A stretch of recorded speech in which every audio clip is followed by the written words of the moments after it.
क्या आपने ऑस्ट्रेलिया में फाइल अपनी सबमिट की हुई है? क्या आपको यह डर है कि आपकी इंटरव्यू आ सकती है? क्या आप यह जानना चाहते हो कि इंटरव्यू की प्रिपरेशन कैसे करनी है? क्या आप यह भी जानना चाहते हो कि हर क्वेश्चन का क्या जवाब देना है? इन सारे क्वेश्चंस का जवाब इस वीडियो में है। एंड तक इस वीडियो को देखिएगा, ये सारे आपके क्वेश्चंस के आंसर आपको इसी में मिल जाएंगे।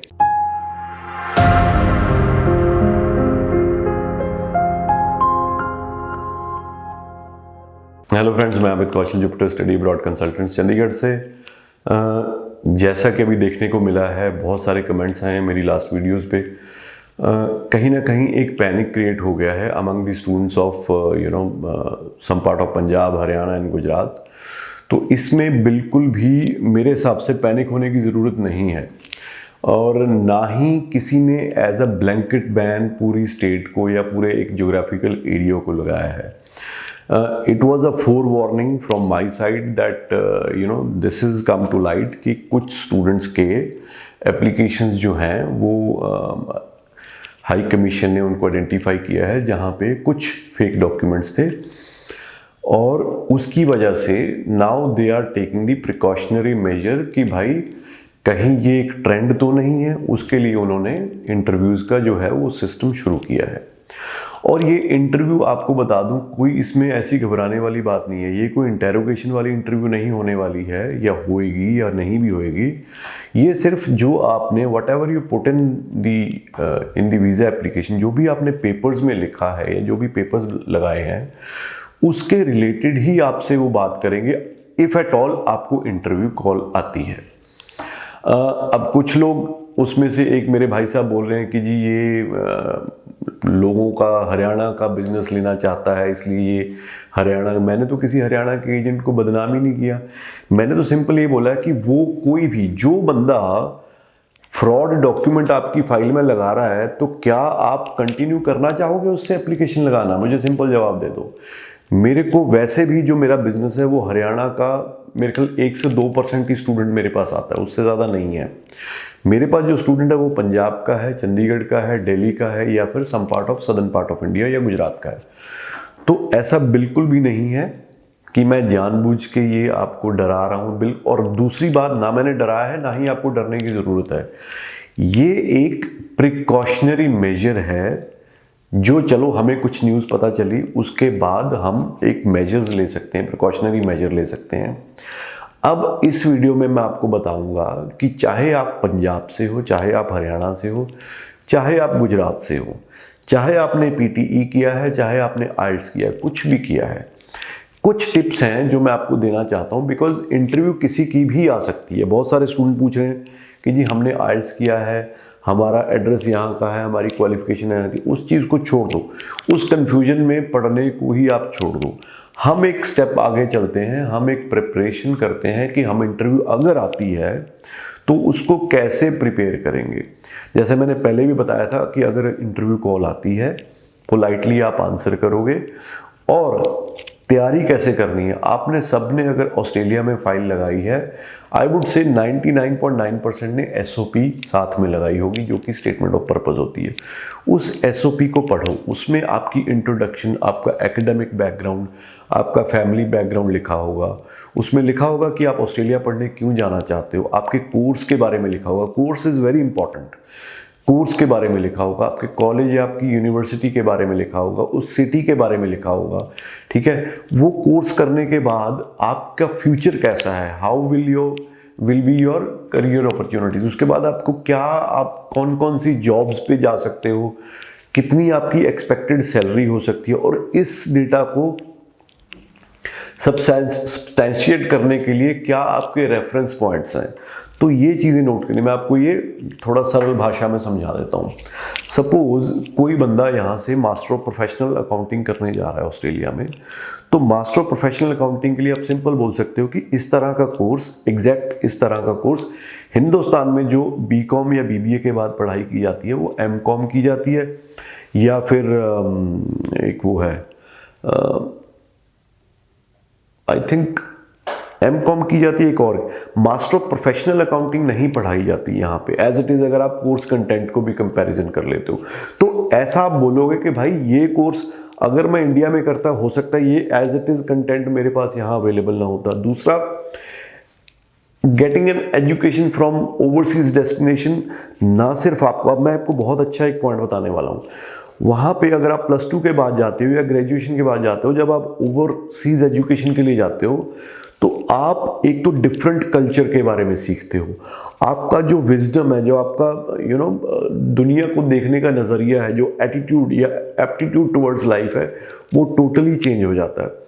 आपका देखने का, सोचने का हर तरीके से आपकी ओवरऑल पर्सनैलिटी डेवलपमेंट होती है, जो कि शायद अगर आप अपने शहर में, अपने देश में रह के पढ़ते हो उस लेवल तक नहीं होती। मैं ये नहीं कह रहा कि यहाँ पे नहीं होता यहाँ। और दूसरी चीज़, अपनी एजुकेशन को, अपने कंट्री को डिमीन नहीं करना इंटरव्यू में। ये नहीं बोलना कि यहाँ पे कुछ भी नहीं है, ऐसा नहीं है।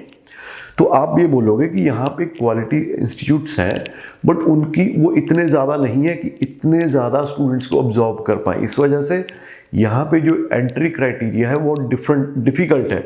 तो बजाय इस चक्कर में पढ़ने के, मैंने सोचा कि मेरी फैमिली अफोर्ड कर सकती है, why not get the desired study in Australia. और ये कोर्स मैं करने जा रहा हूँ या करने जा रही हूँ, उस कोर्स के बारे में डिटेल में पढ़ो, उस कोर्स के बेनिफिट पढ़ो क्या क्या है, और उसको आपकी प्रीवियस स्टडी के साथ उसको लिंक कर दो। उसके बाद बोलो कि India is a growing economy. आज की डेट में you can very well say that GDP of India is at number, fastest growing GDP है, ओवर 9% इस टाइम पे। पेंडेमिक के बाद जब रिकवर हुई है मार्केट, तो सबसे ज़्यादा जो ग्रोथ हुई है वो इंडिया की है। चाइना भी इसके नीचे, और यूरोपियन और यूएस तो वैसी ग्रोथ, उनका जीडीपी वैसे ही 2-3 या 4% ही रहती है, क्योंकि वो ऑलरेडी डेवलप्ड कंट्रीज़ हैं। तो आप ये बोल सकते हो इंडस्ट्री ग्रो हो रही है, इंफ्रास्ट्रक्चर डेवलपमेंट बहुत ज़्यादा हो रही है, तो यहाँ पे आने वाले टाइम में बहुत ज़्यादा जॉब्स होने वाली हैं। और फिर अपने एक सेक्टर को चुन लो।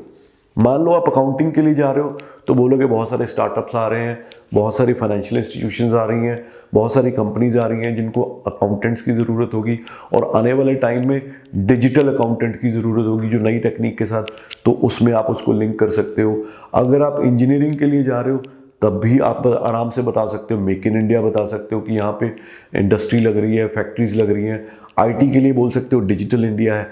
यू हैव टू टेल अगले को ये लगे कि बंदा पढ़ लिख के आया है, उसको उससे कोई लेना देना नहीं है कि आप जो बोल रहे हो क्या वो होने वाला है या नहीं होने वाला। No, the only point the visa officer might ask you, या कोई भी जो इंटरव्यू लेगा कि आपको पता है आप कहाँ पढ़ने जा रहे हो, उसका कोर्स का बेनिफिट क्या है।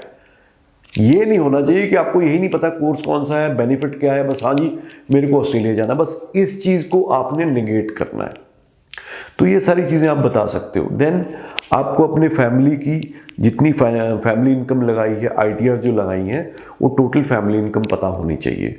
ऑब्वियसली आप ही ने अपने डॉक्यूमेंट अपने कंसल्टेंट को दिए होंगे, तो आप एक पेपर पे ये नोट कर लो कि जी मेरे फादर गवर्नमेंट जॉब करते हैं, मेरे फादर एग्रीकल्चरिस्ट हैं, उनकी एनुअल इनकम इतनी है, मेरे मदर ये करते हैं, उनकी एनुअल इनकम, तो जो भी आपको सपोर्ट कर रहा है उनकी आप एनुअल इनकम करके टोटल फैमिली एनुअल इनकम आप दिखा सकते हो। जी मेरी ये बंदे मुझे सपोर्ट कर रहे हैं, तो मेरी हमारी combined family income 10 lakh INR per annum है, वो आप बता सकते हो। Then you can say that I have that much of fund in my account in this bank. उनको कुछ नहीं लेना कि बोलेंगे कि आपको हाँ जी आप अपने बैंक की स्टेटमेंट, बिकॉज लेवल 1 में it is not required to submit the financial documents on the portal. हाँ, लेवल 2 में आपके एजेंट ने सबमिट किए होंगे, वो एज इट इज़ है, उनको कोई प्रॉब्लम ही नहीं है। तो ये जो एक हवा बनाया जा रहा है ना कि इंटरव्यू आएगी, हाय क्या हो जाएगा, बिल्कुल भी घबराने की बात नहीं है। जो मैंने बोला, SOP को पढ़ो, अपनी इंस्टीट्यूशन को, सबसे इंपॉर्टेंट आपका कोर्स है और कोर्स की आउटकम है, ये चीज़ ध्यान में रखो। सबसे इंपॉर्टेंट क्या पढ़ने जा रहे हो, और वो कोर्स करने के बाद आपकी लाइफ में क्या पॉजिटिव तब्दीली आएगी, ये पता होना चाहिए। और थोड़ा बहुत जिस सिटी में जा रहे हो उस सिटी के बारे में आपको पता होना चाहिए। और अगर आपने रीजनल एरिया सेलेक्ट किया है, तो इसमें भी आपको चलो बता देता हूँ कि आपने अगर रीजनल एरिया सेलेक्ट किया है, कोई भी रीजनल एरिया हो सकता है, क्यों किया? क्योंकि वहाँ पे कॉस्ट ऑफ लिविंग कम है, कॉस्ट ऑफ एजुकेशन कम है, पार्ट टाइम जॉब अवेलेबिलिटी ज़्यादा है, क्योंकि ऑब्वियसली वहाँ पे उतने ज़्यादा लोग नहीं हैं जो जिनको जॉब चाहिए। तो ये सारे पॉइंट्स हैं। And then you can also say कि by studying in regional area I will be eligible for extra post study work permit. वो कब किस लिए काम आएगा? वो काम आएगा ताकि मैं वहाँ पे एक इंटरनेशनल एक्सपीरियंस के लिए ज़्यादा रुक सकूँ, ताकि when I come back to India I will be very well equipped to work at a senior level in any of the industry. तो उम्मीद है इस वीडियो ने कहीं ना कहीं आपको कुछ ना कुछ कंटेंट दिया होगा। तो आप ये वीडियो को ध्यान से सुनिए, नोट डाउन कीजिए मैं क्या बोल रहा हूँ, और उस हिसाब से अपनी इंटरव्यू की तैयारी कीजिए। उनको कोई फराटेदार अंग्रेजी नहीं चाहिए, बट हाँ जवाब अंग्रेजी में ही देना है और ग्रीट ज़रूर करना है। इस वीडियो को अगर आपको पसंद आई होगी लाइक करिए, शेयर करिए, और हमारे चैनल को अगर आपने सब्सक्राइब नहीं किया तो रिक्वेस्ट करता हूँ सब्सक्राइब कर लीजिए, ताकि आपको content based video daily basis पे आती रहे और नोटिफिकेशन आपको आती रहे। Thank you.